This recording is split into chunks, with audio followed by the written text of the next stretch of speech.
6 is on your side this afternoon. For avid gardeners, you know, it's never too early to plan on what they want to bring to the outdoors in the spring. Next year, there will be more options. 6 First Alert meteorologist Jade Steffens explains why. Every year, the United States Department of Agriculture publishes an updated plant hardiness zone map. This is a tool that helps gardeners decide what plants will do best in their landscape. But this year, many counties across Nebraska and Iowa have shifted to Zone 6A. This indicates that the average extreme minimum temperature has changed from -10 to -5. So this means that plants that typically are used to more mild winters towards the south may be more likely to survive in our area.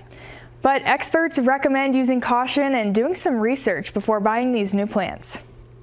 We just need to be mindful when plants start showing up at the garden center that will start showing zone 6.